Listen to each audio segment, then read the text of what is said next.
Gue kira tumbal proyek tuh cuma ada ketika lo tuh mau bangun sesuatu yang bertujuan untuk tempat menjual sesuatu gitu loh, kayak mall atau ruko gitu-gitu. Gak taunya gue baru tahu kalau proyek pembangunan jembatan tuh juga perlu tumbal proyek. Jadi gue dapet cerita ini dari salah satu pendengar kita.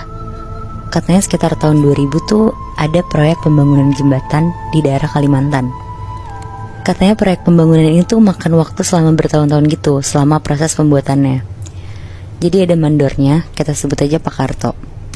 Pas ditunjuk untuk ngebangun proyek jembatan ini, Pak Karto tuh seneng banget, karena ini tuh kalau dilihat-lihat lagi kan proyek gede ya, maybe. Singkat cerita mulai nih proses pembangunannya. Selama pembangunan tuh lancar-lancar aja maybe. Tapi ada tiang yang gak bisa berdiri kokoh gitu. Udah dicoba berbagai cara, di semen, pakai beton, pakai ini itu tuh tetap aja nggak bisa berdiri sempurna kayak bangunan-bangunan lainnya Pak Karto ini. Semua kuli di situ tuh bingung banget, benar-benar nggak kayak biasanya banget lah.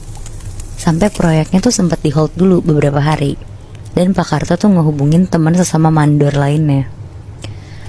Dia konsul lah panjang lebar, dan temannya tuh bilang, "Loh, kamu nggak pakai Mbah Wiryo emang?" Di situ Pak Karto tuh bingung. Akhirnya dijelasin lah sama temennya.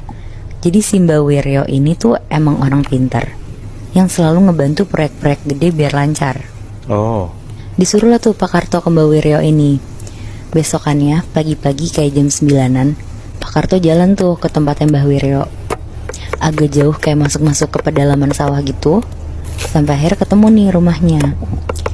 Di situ Pak Karto tuh langsung memperkenalkan diri dan ngasih tahu tuh apa aja keluhannya selama proyek pembangunan. Langsung disuruh tuh sama Mbak Wiryo untuk nanam kepala kerbau di lokasi pembangunan proyek, dan kayak dikasih bacaan-bacaan juga gitu. Akhirnya Pak Karto tuh langsung ke lokasi pembangunan dan minta tolong temennya buat cariin kepala kerbau buat ditanam. Pas udah ditanam, besokannya tuh Pak Karto langsung nyuruh semua kuli untuk ngelanjutin pembangunannya pagi-pagi. Nah pas besokannya ini Muimbi, tetap sama tuh ternyata bangunan tiangnya tuh tetap nggak bisa kokoh, dan Pak Karto di situ tuh udah kebingungan banget. Nah karena kemarin udah minta nomor telepon si Mbah Wiryo, langsung lah pada saat itu juga dia nelfon Mbah Wiryo pakai HP-nya. Dikasih tahu tuh kalau ini tuh tetap nggak berfungsi, padahal si Pak Karto tuh udah nanem sesuai petunjuk. Bahkan sampai didoa-doain juga tetap nggak bisa. Akhirnya si Mbak Wiryo tuh di situ langsung nyuruh Pak Karto untuk nyari tumbal lainnya. Tapi Muibi, kali ini tuh udah bukan binatang lagi, tapi manusia.